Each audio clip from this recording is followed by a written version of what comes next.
What's up with the squad? Back with another video. I seen the title was going out. Make sure you hit the like and subscribe button for me. Let's get a video, y'all. We are anticipating this week to be the final stretch in Trump's New York criminal trial. His attorneys say they expect to wrap up their questioning today. Could be at any time.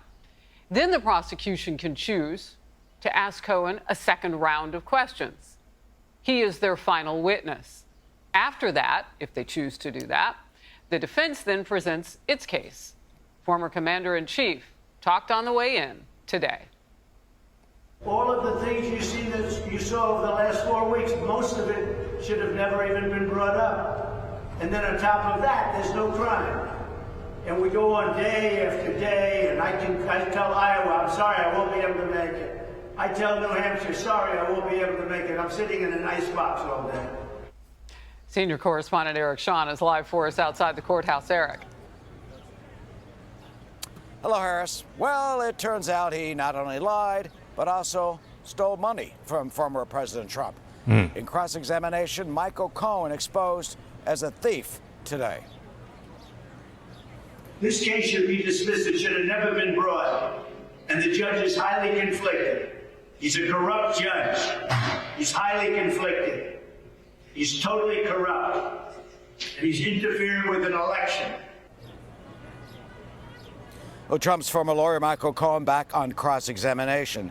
Trump's attorney, Todd Blanche, again elicited more admissions damaging to Cohen's credibility that he stole money from the Trump organization. Testimony showed that Trump paid Cohen back for spending money to rig an online poll that favored Trump. So Cohen was reimbursed for $50,000. But guess what? It turns out that he only paid the polling company $20,000, and he pocketed the rest, keeping $30,000 for himself. And when Blanche asked Cohen if he lied about that, Cohen said yes. Meanwhile, President Trump's lawyers want to call as their first witness Bradley Smith. Smith is an election law expert and former chairman of the Federal Election Commission. Smith has said that the payments to Stormy Daniels do not count as campaign contributions, as prosecutors claim, but personal expenses, and that could undercut a key part of Alvin Bragg's case against the former president.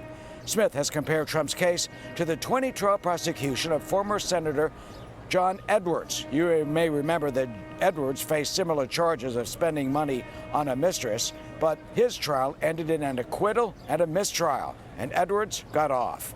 We don't know if the former president will testify at this trial, but for the first time today, a large group of protesters who are against him converged on the courthouse.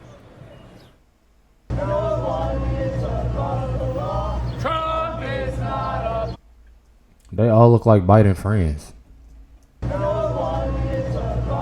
Look at everybody.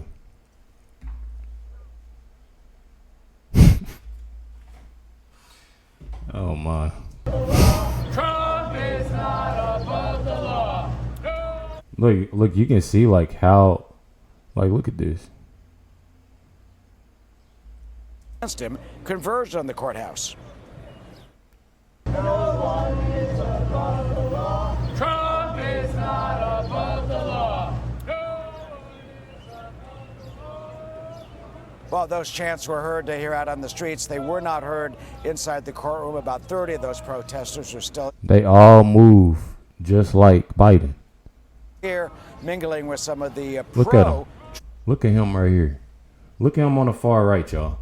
courtroom. About 30 Watch of the his feet. protesters are still here. Let me stop talking about Mingling people. with some of the Look at that. pro-Trump protesters, yelling at each other every once in a while. But other than that, it's quiet.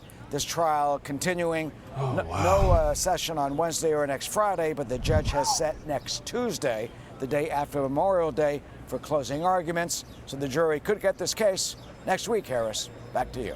Eric Shawn, thank you very much. Hey, y'all. Even though Trump, can't make a lot of, what he got going on, the Trump rallies and stuff like that. His supporters know, supporters of Trump, and I tell y'all always that, I support him. But I'm speaking as a whole that one thing about it is that we understand what's going on. I feel like a lot of people are missing it.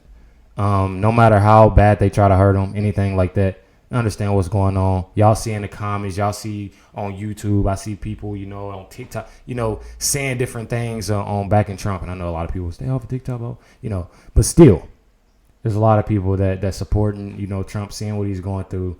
And I don't know, that group of protesters really, that right there was something funny. That made my day. Make sure y'all to like, but subscribe, and definitely appreciate y'all. Much love, everybody. Catch y'all next one.